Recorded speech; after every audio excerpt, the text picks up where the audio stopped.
Pinaghahandaan na po ang pagdaraos naman ng Sinakulo at pagpapapako sa krus sa Kutud, San Fernando, Pampanga. At naroon po ang ating kasamang si Ivan Mayrina. Ivan?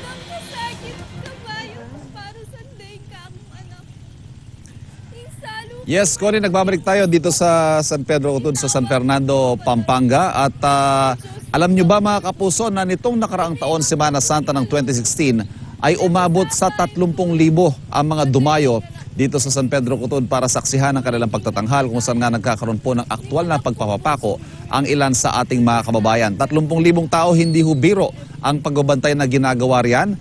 At kaugnay po ng inaasahan na mga pagdagsa muli na mga turista rito at mga namamanata rin. Kausapin po natin ang kapitan ng San Pedro Kutud, si Kapitan Zoilo Castro Jr. Kapitan, samahan niyo po ako dito. Magandang umaga po sa inyo. Magandang umaga po. Nabanggit po ninyo si Kapitan Ho kasi ay 1980s pa unang naging kapitan dito sa San Pedro Kutud. At itong tradisyon nila dito ay mahigit 50 taon na. Actually, mahigit 60 years na. Kapitan, tama po ba?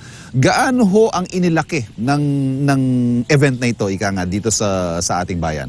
Bali po, lumalabas na naging kahit 10 doble ang preparasyon na ginawa na po namin.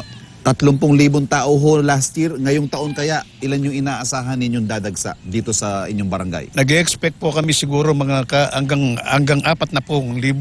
40,000. Okay. Dahil marami pong nag-i-inquire sa amin kasalukuy mga foreigner. Paano po ang ginagawa nating security arrangements dito? Nakita po natin, malawak yung lugar natin, no? Ilang pulis, paano po ang latag ng ating seguridad dito sa inyong lugar? Coordinated po kami sa ating mga kapulisan, lalo na sa aming Chief of Police na si Ma'am Jean Pajardo, ang ating mga bantay bayan.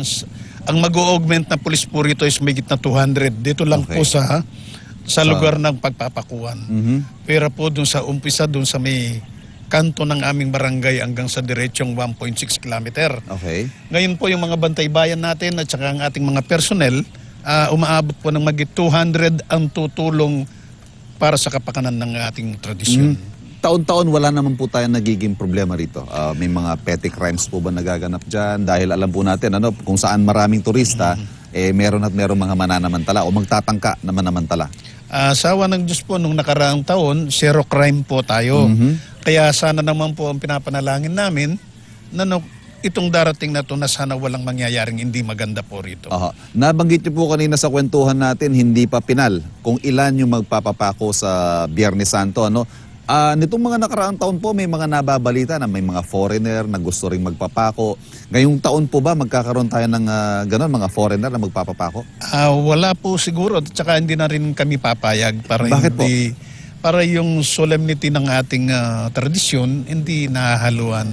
Kaya gusto ko puro mga, yung datiyan na taga rito na lang tao dito sa amin. Baka may panghuling mensahe kayong gusto iparating sa mga kababayan natin na dadayo po dito sa inyo sa Biyernes Santo. Ang mga tao po na dadayo at gustong makasaksi dito sa aming tradisyon, na sana naman po mag-ingat, huwag masyadong magsusuot ng mga alahas, magdala ng mga tubig, payong, para naman po maging aware tayo sa sa sarili natin na walang aksidenteng mangyayari. Ganun po.